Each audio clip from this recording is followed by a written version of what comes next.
Mabuhay! Welcome po sa another episode ng How to Cook Great. Ngayon po magluluto naman tayo ng chicken sarsyado. Napakasimple lang nito pero napakasarap. Ito po ang ating mga main ingredients.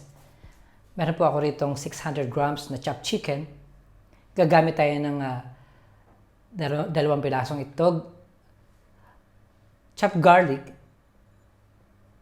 ginger, spring onion or dahon ng sibuyas, tomato paste, onion, optional na fresh chili, fish sauce, chicken cube. Siyempre, kailangan din natin ng tubig, asin, paminta, at cooking oil. Okay po, ang ating pong first step sa pagluluto ng chicken sarsyado, yung ating pong chicken, imamarinate natin siya ng ground black pepper, paminta, or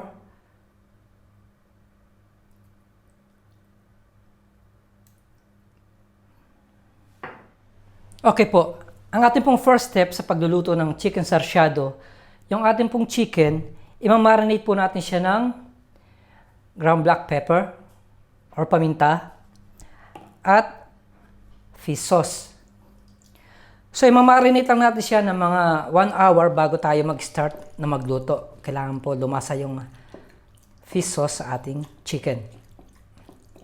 Tatakpan ko siya at ilalagay ko muna siya sa aking fridge. Okay po, mag-start na tayo. Mainit na po yung aking wok. Maglalagay tayo ng mantika. Yung chicken ko po, minarinate ko siya ng mahigit 1 oras. Lulutuin ko na siya ng mga 5 minutes.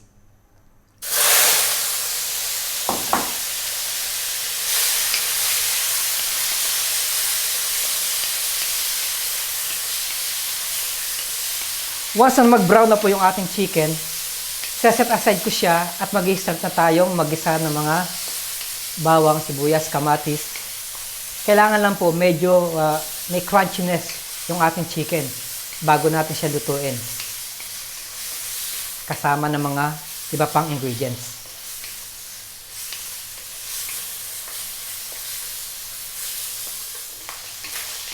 Okay guys, ang gagawin ko, papating ko muna yung kalan at hahanguin ko na siya.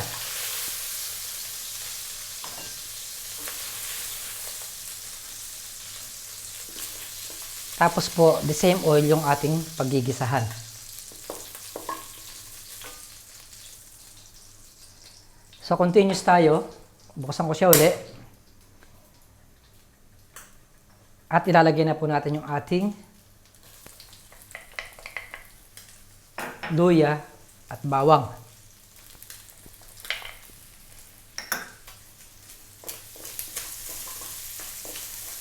So, hintayin ko lang siyang pumula bago tayo maglagay ng sibuyas. So, ayan pa, okay na siya. Lagay na natin yung ating sibuyas. Mamaya po, pag nalagay tayo ng tubig, pwede nating scrape yung mga residue na yan.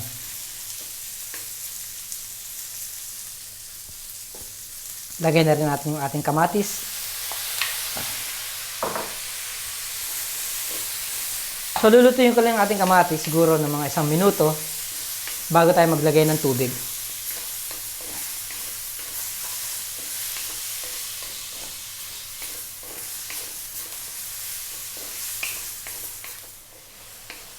Ayan po, luto na po yung ating kamatis. Mag-a-add na po tayo ng tubig.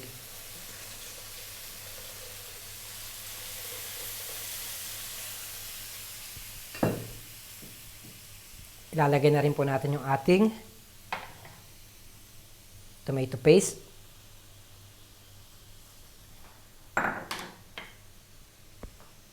Haluin ko lang sandali. I-add ko na rin po yung ating chicken cube. Optional na sili. At ang ating manok.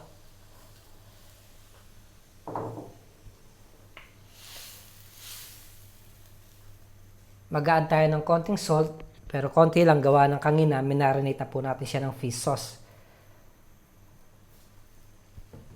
Again, konting paminta. At hahayaan po natin siyang kumulo ng mga 5 minutes bago tayo maglagay ng itlog at spring onion.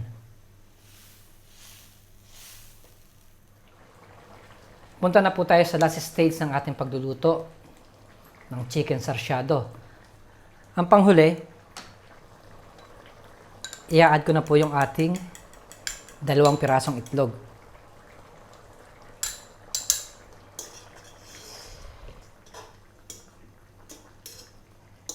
So, hahayaan lang natin siyang mamuo. At this point, ilalagay ko na rin yung ating dahon ng sibuyas. So, wait lang tayo ng mga ilang segundo. Hayaan natin siya mag-solid. Tapos po, lulutuin ko lang siya ng mga 2 minutes. Pwede na po siyang i-transfer sa isang serving bowl.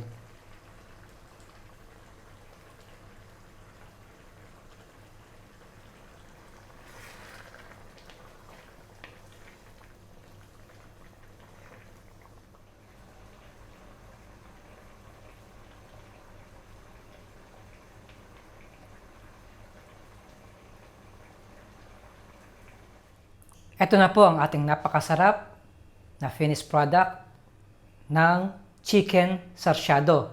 Maraming salamat po sa panonood ng How to Great, howtogreatfilipinofood.com. Mabuhay!